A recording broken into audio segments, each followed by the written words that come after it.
ಚಾಲಕನ ಮೇಲೆ ದರ್ಪ ಮೆರೆದಿದ್ದಂತಹ ಹಿಂದಿ ವಾಲನೊಬ್ಬ ಕ್ಷಮೆ ಕೇಳಿದ್ದಾನೆ. ತಾನು ಮಾಡಿದ್ದು ತಪ್ಪಾಯಿತು ಅಂತ ಕ್ಷಮೆ ಕೇಳಿದ್ದಾನೆ. ಆಟೋ ಚಾಲಕನ ಮೇಲೆ ಈ ಹಿಂದೆ ದರ್ಪ ಮೆರೆದಿದ್ದಂತಹ ಹಿಂದಿ ವಾಲ ಕನ್ನಡ ಕಲಿಯಲ್ಲ, ನೀನೇ ಬೇಕಾದ್ರೆ ಹಿಂದಿ ಕಲಿ ಅಂತ ಆವಾಜ್ ಹಾಕಿದ್ದ. ಅವರಿಬ್ಬರ ಮಧ್ಯೆ ಸಾಕಷ್ಟು ಗಲಾಟೆ ನಡೆದಿತ್ತು. ಇದೀಗ ಕನ್ನಡಿಗರ ಆಕ್ರೋಶದ ಕಿಚ್ಚಿಗೆ ಯುವಕ ಬುದ್ಧಿ ಕಲ್ತಿದ್ದಾನೆ. ಬಹಿರಂಗವಾಗಿ ಕನ್ನಡದಲ್ಲೇ ಕ್ಷಮೆ ಕೇಳಿದ್ದಾನೆ.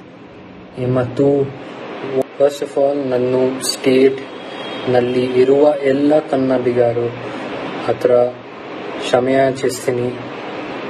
ನಾನು ಪಾಸ್ಟ್ 9 years ಇಂದ ಬ್ಯಾಂಗ್ಳೂರುದ ಭಾಗ ಆಗಿದ್ದೀನಿ. ಈ ಸಿಟಿ ಜೊತೆ ನನ್ನ ತುಂಬ ಸೆಂಟಿಮೆಂಟ್ಸ್ ಇದೆ. ಬ್ಯಾಂಗ್ಳೂರು ನನಗೆ ಜೀವನ ಕೊಡಿದೆ. ಅದಕ್ಕೆ ನಾನು ತುಂಬ ರೆಸ್ಪೆಕ್ಟ್ ಇದ್ದೀನಿ. ಬಿಕಾಸ್ ನನ್ನ ಅರ್ನಿಂಗ್ಸ್ ಕೂಡ ಊರಿಂದ ಬರುತ್ತೆ. ನನಗೆ ಬ್ಯಾಂಗ್ಳೂರು ತುಂಬ ಇಷ್ಟ. ನನ್ನ ಕರ್ನಾಟಕ ಅಸೋಸಿಯೇಷನ್ ಮತ್ತು ಅವರ ಸೆಂಟಿಮೆಂಟ್ಸ್ಗೆ ಏನು ತಪ್ಪಾಗಿ ಹೇಳಿದರೆ ಅದಕ್ಕೆ ನಾನು ಮಾನಪೂರ್ವಕ ಕ್ಷಮೆ ಯಾಚಿಸ್ತೀನಿ. ನಾನು ಹತ್ರ ಇರುವ ಪೊಲೀಸ್ ಸ್ಟೇಷನ್ಗೆ ಹೋಗಿ ಕ್ಷಮೆ ಯಾಚಿಸ್ತೀನಿ. ಆಟೋ ಚಾಲಕನ ಮೇಲೆ ದರ್ಪ ಮೆರೆದಿದ್ದಂತಹ ಹಿಂದಿ ವಾಲನೊಬ್ಬ ಕ್ಷಮೆ ಕೇಳಿದ್ದಾನೆ. ತಾನು ಮಾಡಿದ್ದು ತಪ್ಪಾಯಿತು ಅಂತ ಕ್ಷಮೆ ಕೇಳಿದ್ದಾನೆ. ಆಟೋ ಚಾಲಕನ ಮೇಲೆ ಈ ಹಿಂದೆ ದರ್ಪ ಮೆರೆದಿದ್ದಂತಹ ಹಿಂದಿ ವಾಲ ಕನ್ನಡ ಕಲಿಯಲ್ಲ, ನೀನೇ ಬೇಕಾದ್ರೆ ಹಿಂದಿ ಕಲಿ ಅಂತ ಆವಾಜ್ ಹಾಕಿದ್ದ. ಅವರಿಬ್ಬರ ಮಧ್ಯೆ ಸಾಕಷ್ಟು ಗಲಾಟೆ ನಡೆದಿತ್ತು. ಇದೀಗ ಕನ್ನಡಿಗರ ಆಕ್ರೋಶದ ಕಿಚ್ಚಿಗೆ ಯುವಕ ಬುದ್ಧಿ ಕಲ್ತಿದ್ದಾನೆ. ಬಹಿರಂಗವಾಗಿ ಕನ್ನಡದಲ್ಲೇ ಕ್ಷಮೆ ಕೇಳಿದ್ದಾನೆ. ಮತ್ತು ಫಸ್ಟ್ ಆಫ್ ಆಲ್ ನನ್ನ ಸ್ಟೇಟ್ ನಲ್ಲಿ ಇರುವ ಎಲ್ಲ ಕನ್ನಡಿಗರು ಹತ್ರ ಕ್ಷಮೆ ಯಾಚಿಸ್ತೀನಿ. ನಾನು ಪಾಸ್ಟ್ 9 years ಇಂದ ಬ್ಯಾಂಗ್ಳೂರುದ ಭಾಗ ಆಗಿದ್ದೀನಿ. ಈ ಸಿಟಿ ಜೊತೆ ನನ್ನ ತುಂಬ ಸೆಂಟಿಮೆಂಟ್ಸ್ ಇದೆ.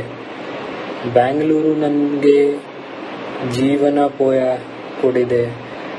ಅದಕ್ಕೆ ನಾನು ತುಂಬ ರೆಸ್ಪೆಕ್ಟ್ ಇದ್ದೀನಿ.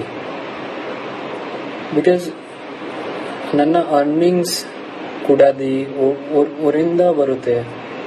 ನನಗೆ ಬ್ಯಾಂಗ್ಳೂರು ತುಂಬ ಇಷ್ಟ. ನನ್ನ ಕರ್ನಾಟಕ ಅಸೋಸಿಯೇಷನ್ ಮತ್ತು ಅವರ ಸೆಂಟಿಮೆಂಟ್ಸ್ಗೆ ಏನು ತಪ್ಪಾಗಿ ಹೇಳಿದರೆ ಅದಕ್ಕೆ ನಾನು ಮಾನಪೂರ್ವಕ ಕ್ಷಮೆ ಯಾಚಿಸ್ತೀನಿ. ನಾನು ಹತ್ರ ಇರುವ ಪೊಲೀಸ್ ಸ್ಟೇಷನ್ಗೆ ಹೋಗಿ ಕ್ಷಮೆ ಯಾಚಿಸ್ತೀನಿ. ಆಟೋ ಚಾಲಕನ ಮೇಲೆ ದರ್ಪ ಮೆರೆದಿದ್ದಂತಹ ಹಿಂದಿ ವಾಲನೊಬ್ಬ ಕ್ಷಮೆ ಕೇಳಿದ್ದಾನೆ. ತಾನು ಮಾಡಿದ್ದು ತಪ್ಪಾಯಿತು ಅಂತ ಕ್ಷಮೆ ಕೇಳಿದ್ದಾನೆ. ಆಟೋ ಚಾಲಕನ ಮೇಲೆ ಈ ಹಿಂದೆ ದರ್ಪ ಮೆರೆದಿದ್ದಂತಹ ಹಿಂದಿ ವಾಲ ಕನ್ನಡ ಕಲಿಯಲ್ಲ, ನೀನೇ ಬೇಕಾದ್ರೆ ಹಿಂದಿ ಕಲಿ ಅಂತ ಆವಾಜ್ ಹಾಕಿದ್ದ. ಅವರಿಬ್ಬರ ಮಧ್ಯೆ ಸಾಕಷ್ಟು ಗಲಾಟೆ ನಡೆದಿತ್ತು. ಇದೀಗ ಕನ್ನಡಿಗರ ಆಕ್ರೋಶದ ಕಿಚ್ಚಿಗೆ ಯುವಕ ಬುದ್ಧಿ ಕಲ್ತಿದ್ದಾನೆ. ಬಹಿರಂಗವಾಗಿ ಕನ್ನಡದಲ್ಲೇ ಕ್ಷಮೆ ಕೇಳಿದ್ದಾನೆ. ಮತ್ತು ಫಸ್ಟ್ ಆಫ್ ಆಲ್ ನನ್ನ ಸ್ಟೇಟ್ ನಲ್ಲಿ ಇರುವ ಎಲ್ಲ ಕನ್ನಡಿಗರು ಹತ್ರ ಕ್ಷಮೆ ಯಾಚಿಸ್ತೀನಿ. ನಾನು ಪಾಸ್ಟ್ 9 years ಇಂದ ಬ್ಯಾಂಗ್ಳೂರುದ ಭಾಗ ಆಗಿದ್ದೀನಿ. ಈ ಸಿಟಿ ಜೊತೆ ನನ್ನ ತುಂಬ ಸೆಂಟಿಮೆಂಟ್ಸ್ ಇದೆ. ಬ್ಯಾಂಗ್ಳೂರು ನನಗೆ ಜೀವನ ಕೊಡಿದೆ. ಅದಕ್ಕೆ ನಾನು ತುಂಬ ರೆಸ್ಪೆಕ್ಟ್ ಇದ್ದೀನಿ. ಬಿಕಾಸ್ ನನ್ನ ಅರ್ನಿಂಗ್ಸ್ ಕೂಡ ಊರಿಂದ ಬರುತ್ತೆ. ನನಗೆ ಬ್ಯಾಂಗ್ಳೂರು ತುಂಬ ಇಷ್ಟ. ನನ್ನ ಕರ್ನಾಟಕ ಅಸೋಸಿಯೇಷನ್ ಮತ್ತು ಅವರ ಸೆಂಟಿಮೆಂಟ್ಸ್ಗೆ ಏನು ತಪ್ಪಾಗಿ ಹೇಳಿದರೆ ಅದಕ್ಕೆ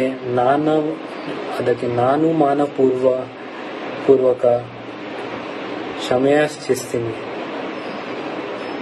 ನಾನು ಹತ್ರ ಇರುವ ಪೊಲೀಸ್ ಸ್ಟೇಷನ್ಗೆ ಹೋಗಿ ಕ್ಷಮೆ ಯಾಚಿಸ್ತೀನಿ. ಆಟೋ ಚಾಲಕನ ಮೇಲೆ ದರ್ಪ ಮೆರೆದಿದ್ದಂತಹ ಹಿಂದಿ ವಾಲನೊಬ್ಬ ಕ್ಷಮೆ ಕೇಳಿದ್ದಾನೆ. ತಾನು ಮಾಡಿದ್ದು ತಪ್ಪಾಯಿತು ಅಂತ ಕ್ಷಮೆ ಕೇಳಿದ್ದಾನೆ. ಆಟೋ ಚಾಲಕನ ಮೇಲೆ ಈ ಹಿಂದೆ ದರ್ಪ ಮೆರೆದಿದ್ದಂತಹ ಹಿಂದಿವಾಲ ಕನ್ನಡ ಕಲಿಯಲ್ಲ, ನೀನೇ ಬೇಕಾದ್ರೆ ಹಿಂದಿ ಕಲಿ ಅಂತ ಆವಾಜ್ ಹಾಕಿದ್ದ. ಅವರಿಬ್ಬರ ಮಧ್ಯೆ ಸಾಕಷ್ಟು ಗಲಾಟೆ ನಡೆದಿತ್ತು. ಇದೀಗ ಕನ್ನಡಿಗರ ಆಕ್ರೋಶದ ಕಿಚ್ಚಿಗೆ ಯುವಕ ಬುದ್ಧಿ ಕಲಿತಿದ್ದಾನೆ. ಬಹಿರಂಗವಾಗಿ ಕನ್ನಡದಲ್ಲೇ ಕ್ಷಮೆ ಕೇಳಿದ್ದಾನೆ. ಮತ್ತು ಫಸ್ಟ್ ಆಫ್ ಆಲ್ ನನ್ನ ಸ್ಟೇಟ್ ನಲ್ಲಿ ಇರುವ ಎಲ್ಲ ಕನ್ನಡಿಗರು ಹತ್ರ ಕ್ಷಮೆ ಯಾಚಿಸ್ತೀನಿ. ನಾನು ಪಾಸ್ಟ್ 9 years ಇಂದ ಬ್ಯಾಂಗ್ಳೂರುದ ಭಾಗ ಆಗಿದ್ದೀನಿ. ಈ ಸಿಟಿ ಜೊತೆ ನನ್ನ ತುಂಬ ಸೆಂಟಿಮೆಂಟ್ಸ್ ಇದೆ. ಬ್ಯಾಂಗ್ಳೂರು ನನಗೆ ಜೀವನ ಕೊಡಿದೆ. ಅದಕ್ಕೆ ನಾನು ತುಂಬ ರೆಸ್ಪೆಕ್ಟ್ ಇದ್ದೀನಿ. ಬಿಕಾಸ್ ನನ್ನ ಅರ್ನಿಂಗ್ಸ್ ಕೂಡ ಊರಿಂದ ಬರುತ್ತೆ. ನನಗೆ ಬ್ಯಾಂಗ್ಳೂರು ತುಂಬ ಇಷ್ಟ. ನನ್ನ ಕರ್ನಾಟಕ ಅಸೋಸಿಯೇಷನ್ ಮತ್ತು ಅವರ ಸೆಂಟಿಮೆಂಟ್ಸ್ಗೆ ಏನು ತಪ್ಪಾಗಿ ಹೇಳಿದರೆ ಅದಕ್ಕೆ ನಾನು ಮಾನಪೂರ್ವಕ ಕ್ಷಮೆ ಯಾಚಿಸ್ತೀನಿ. ನಾನು ಹತ್ರ ಇರುವ ಪೊಲೀಸ್ ಸ್ಟೇಷನ್ಗೆ ಹೋಗಿ ಕ್ಷಮೆ ಯಾಚಿಸ್ತೀನಿ. ಆಟೋ ಚಾಲಕನ ಮೇಲೆ ದರ್ಪ ಮೆರೆದಿದ್ದಂತಹ ಹಿಂದಿ ವಾಲನೊಬ್ಬ ಕ್ಷಮೆ ಕೇಳಿದ್ದಾನೆ. ತಾನು ಮಾಡಿದ್ದು ತಪ್ಪಾಯ್ತು ಅಂತ ಕ್ಷಮೆ ಕೇಳಿದ್ದಾನೆ. ಆಟೋ ಚಾಲಕನ ಮೇಲೆ ಈ ಹಿಂದೆ ದರ್ಪ ಮೆರೆದಿದ್ದಂತಹ ಹಿಂದಿವಾಲ ಕನ್ನಡ ಕಲಿಯಲ್ಲ, ನೀನೇ ಬೇಕಾದ್ರೆ ಹಿಂದಿ ಕಲಿ ಅಂತ ಆವಾಜ್ ಹಾಕಿದ್ದ. ಅವರಿಬ್ಬರ ಮಧ್ಯೆ ಸಾಕಷ್ಟು ಗಲಾಟೆ ನಡೆದಿತ್ತು. ಇದೀಗ ಕನ್ನಡಿಗರ ಆಕ್ರೋಶದ ಕಿಚ್ಚಿಗೆ ಯುವಕ ಬುದ್ಧಿ ಕಲಿತಿದ್ದಾನೆ.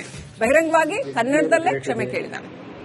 ಮತ್ತು ಫಸ್ಟ್ ಆಫ್ ಆಲ್ ನನ್ನ ಸ್ಟೇಟ್ ನಲ್ಲಿ ಇರುವ ಎಲ್ಲ ಕನ್ನಡಿಗರು ಹತ್ರ ಕ್ಷಮೆ ಯಾಚಿಸ್ತೀನಿ. ನಾನು ಪಾಸ್ಟ್ 9 years ಇಂದ ಬ್ಯಾಂಗ್ಳೂರುದ ಭಾಗ ಆಗಿದ್ದೀನಿ. ಈ ಸಿಟಿ ಜೊತೆ ನನ್ನ ತುಂಬ ಸೆಂಟಿಮೆಂಟ್ಸ್ ಇದೆ. ಬ್ಯಾಂಗ್ಳೂರು ನನಗೆ ಜೀವನ ಕೊಡಿದೆ. ಅದಕ್ಕೆ ನಾನು ತುಂಬ ರೆಸ್ಪೆಕ್ಟ್ ಇದ್ದೀನಿ. ಬಿಕಾಸ್ ನನ್ನ ಅರ್ನಿಂಗ್ಸ್ ಕೂಡ ಊರಿಂದ ಬರುತ್ತೆ. ನನಗೆ ಬ್ಯಾಂಗ್ಳೂರು ತುಂಬ ಇಷ್ಟ. ನನ್ನ ಕರ್ನಾಟಕ ಅಸೋಸಿಯೇಷನ್ ಮತ್ತು ಅವರ ಸೆಂಟಿಮೆಂಟ್ಸ್ಗೆ ಏನು ತಪ್ಪಾಗಿ ಹೇಳಿದರೆ ಅದಕ್ಕೆ ನಾನು ಮಾನಪೂರ್ವಕ ಕ್ಷಮೆ ಯಾಚಿಸ್ತೀನಿ. ನಾನು ಹತ್ರ ಇರುವ ಪೊಲೀಸ್ ಸ್ಟೇಷನ್ಗೆ ಹೋಗಿ ಕ್ಷಮೆ ಯಾಚಿಸ್ತೀನಿ.